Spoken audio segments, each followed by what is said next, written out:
Besar Fakultas Keguruan dan Ilmu Pendidikan Universitas Kristen Indonesia Toraja. Pada kesempatan ini saya akan membahas tentang konsep Tuhan, konsep manusia, konsep dosa dan karya penebusan.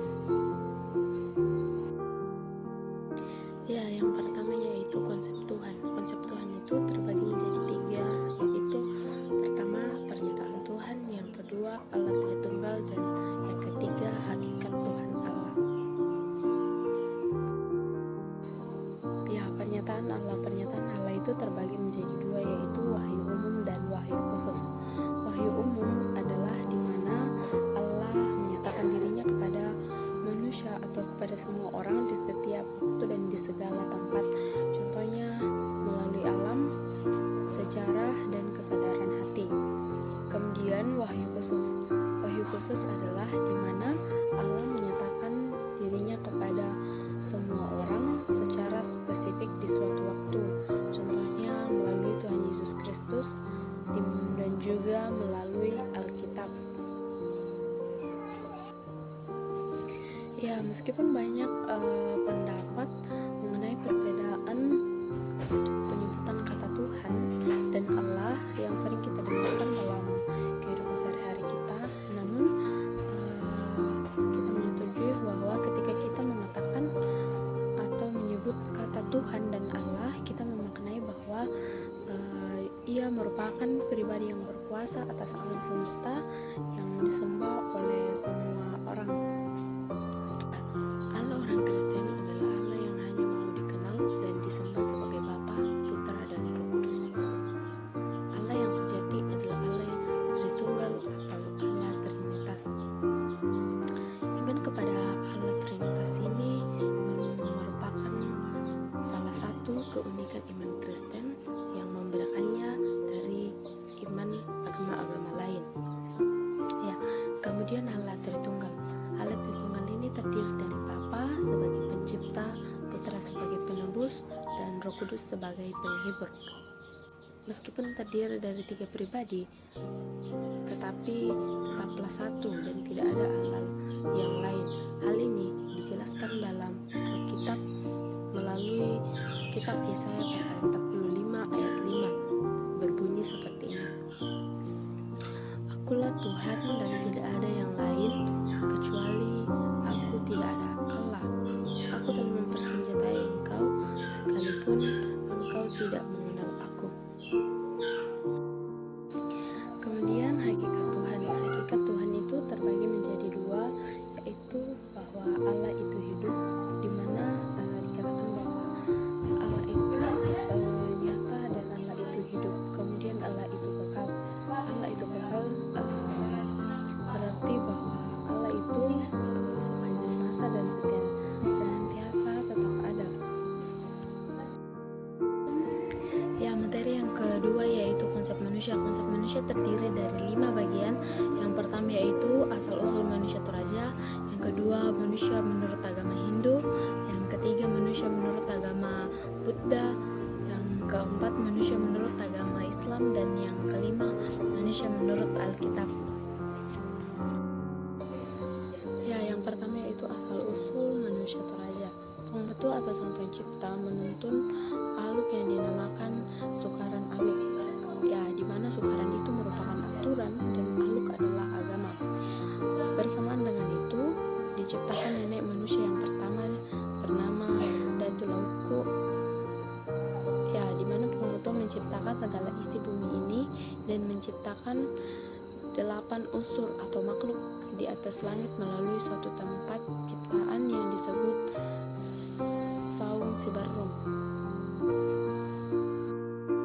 Kedelapan makhluk ini terdiri dari yang pertama nenek moyang manusia atau nenek manusia bernama Datulauku, yang kedua nenek racun berbisa bernama Menratu, yang ketiga nenek kapas bernama Laungku, kemudian yang keempat nenek besi bernama Irako, yang kelima nenek hujan bernama Pengberik-berik, yang kemudian yang enam nenek kerbau bernama Menturini, yang ketujuh nenek padi bernama Lamema, dan yang kedelapan nenek ayam bernama Mantudiri.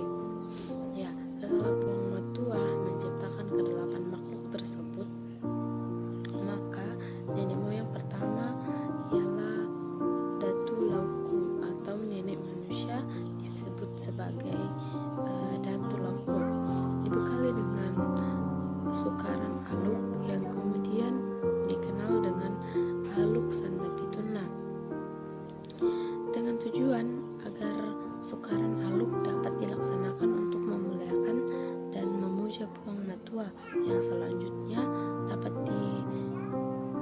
diikuti oleh turunan Datu Lauku yang bernama Pong Mulatau sebagai nenek moyang pertama manusia yang turun dari langit ke bumi. Yang kedua yaitu manusia menurut agama Hindu. Agama Hindu secara tegas mengajarkan bahwa makna kehidupan bagi manusia Hindu adalah manusia harus mewujudkan tujuan kehidupan yang gariskan tujuan agama, yaitu manusia harus mampu mewujudkan muksatam jagadita ya caiti dharma, yakni terbentuknya manusia Hindu bahagia di dunia dan bahagia di dalam surga. Untuk mewujudkan tujuan hidup seperti itu, manusia harus memakai atau memaknai hidup ini sebagai sebuah hakikat kehidupan yang selalu berdasarkan pada dharma kehidupan, yakni berpedoman pada catur purusarta sebagai tujuan hidup yang dilakukan dengan jalan menempuh catur marga. Dalam agama Hindu lebih ditekankan bahwa manusia yang memiliki keyakinan di agama ini harus berbuat baik agar mampu mewujudkan tujuan kehidupan yang digariskan oleh agama. Yang ketiga itu manusia menurut agama Buddha. Agama Buddha tidak memandang manusia dalam kasta, tetapi prinsip doktrin agama Buddha yang menyediakan bagi manusia adalah kesenangan dan kenikmatan hidup duniawi. Tujuan hidup manusia ialah mencari nirwan. Dalam hal ini adalah suatu roh yang harus mengalami reinkarnasi, yang berarti perpindahan roh manusia dari satu tubuh ke tubuh yang lain dan hidup kembali atau dilahirkan kembali. Menurut agama Buddha, manusia terdiri atas unsur-unsur fisikis dan unsur fisik yang keduanya bersifat selalu berubah dan tetap kekal.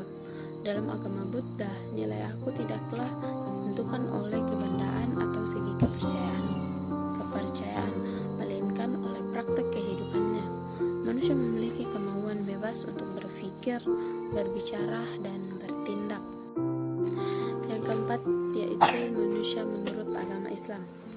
Menurut agama Islam, manusia diciptakan oleh Allah Subhanahu wa Ta'ala adalah makhluk paling sempurna dibandingkan dengan makhluk yang lainnya, termasuk diantaranya adalah malaikat, jin, iblis, binatang, dan lain-lain. Asal-usul manusia dalam Islam dapat dijelaskan dalam proses penciptaan manusia pertama, yaitu Nabi Adam. Proses penciptaan manusia pertama yakni Nabi Adam adalah manusia pertama yang diciptakan oleh Allah Subhanahu wa Ta'ala dan diberikan ilmu pengetahuan dan kesempurnaan dengan segala karakternya. Allah mengangkat Adam dan manusia sebagai khalifah di dalam muka bumi, dan agama Islam lebih ditekankan bahwa manusia yang memiliki keyakinan di agama ini harus berbuat baik agar mampu mewujudkan tujuan kehidupannya yang diwariskan oleh agama. Yang kelima yaitu manusia menurut Alkitab. Ada Kejadian pasal 2 ayat 7 mengatakan bahwa Tuhan membentuk manusia dari debu tanah dan mengembuskan nafas hidup ke dalam hidungnya. Demikian manusia menjadi makhluk yang hidup. Tujuan Allah menciptakan manusia adalah untuk memuliakan Allah, sehingga ini yang menjadi alasan kenapa manusia diciptakan serupa menurut gambar Allah. Allah membuat hubungan perjanjian dengan manusia. Allah menjanjikan berkat dan rahmatnya, sedangkan manusia harus menguasai alam dengan menyadari statusnya sebagai ciptaan di bawah kuasa kedaulatan Allah. Namun manusia melanggar perjanjian dengan memberontak terhadap kekuasaan Allah. Dalam cobaan iblis, manusia menempatkan dirinya di luar kekuasaan Allah. Ya, materi yang ketiga yaitu konsep dosa. Ya, pada hasil eksplorasi Alkitab kita bisa menemukan pengertian tentang dosa. Yang pertama adalah dosa adalah perbuatan menentang kehendak Allah. Dosa adalah keculasan. Dosa adalah menyimpang dari jalan kebenaran. Dan dosa juga merupakan kerusakan total. Dan dosa juga merupakan penyakit alamiah manusia, di mana penyakit yang mempengaruhi kepala, hati, dan kaki. Dosa juga merupakan penolakan perbuatan baik dan menjadi egois, penolakan manusia pada Allah. Dosa juga berarti menolak kasih Tuhan dan tidak mempercayai kebenaran Tuhan. Dosa adalah perbuatan meninggalkan Tuhan. Ya, pengertian dosa menurut Alkitab dalam Perjanjian Lama dan Baru. Pada Perjanjian Baru, manusia secara sadar melawan Allah. Benih dosa sudah mulai sejak manusia meragukan firman Allah. Terdapat pada Kejadian pasal 2 ayat 16-17 dan Kejadian 3 ayat 1-4. Wujud dosa memang mendatangkan kenikmatan, tetapi akibat dosa membuat manusia merasa malu, takut salah, dan terdapat dalam Kejadian pasal 3 ayat 7-11 serta mendatangkan hukuman. Dalam Perjanjian Baru, dosa dilukiskan dalam bahasa Yunani hamartono yang artinya melenceng, luput, berpikir pendek, dan sesat, membuat kesalahan, kejatuhan moral. Hamartena artinya keliru, pelanggaran hukum. Hamartia yang artinya salah, melenceng, pemberontakan, kejahatan, hilaf, iri, dengki, benci, jahat, bohong, mencuri, ide jahat, perseteruan dengan Allah. Terdapat pada Roma pasal 8 ayat 7. Adikia atau kakia adalah pelanggaran terhadap Tuhan dan hukum-hukumnya. Terdapat pada 1 Yohanes pasal 4-8. Kemudian ketidaksetiaan dan ketidakpercayaan dan ketidakkeadilan. Materi yang keempat yaitu konsep penebusan. Penebusan Kristus menjadi titik balik kehidupan manusia yang sebelumnya menolak Allah menjadi orang percaya yang mengasihi Allah. Kematian Kristus di kayu salib merupakan pengorbanan yang tidak ternilai untuk menebus manusia dari dosa, dan pengorbanan tersebut sebagai wujud kasih Allah yang tidak terbatas kepada manusia. Manusia dapat berdamai dengan Allah melalui penebusan Kristus. Setiap orang percaya telah mengalami penebusan Kristus dan memiliki perspektif baru dalam menyikapi karya Allah dalam dirinya dan dunia ciptaan, dan menerapkannya secara praktis dalam pengalaman hidupnya, termasuk dalam praktek pendidikan Kristus. Dalam Yohanes pasal 14 ayat 6 mengatakan bahwa Akulah jalan, kebenaran, dan hidup. Tidak ada seorang pun yang datang kepada Bapa kalau tidak melalui Aku. Dengan itu Tuhan mengajak kita untuk berbalik dari dosa-dosa yang telah kita lakukan. Kita membuat diri kita penuh dengan iman, menerima Yesus ke dalam hati kita sebagai juru selamat yang merupakan pribadi yang satu-satunya, mengikuti Dia sebagai Tuhan yang semua perintahnya boleh kita patuhi dalam kehidupan kita.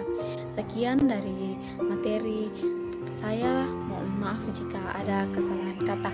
Terima kasih. Shalom.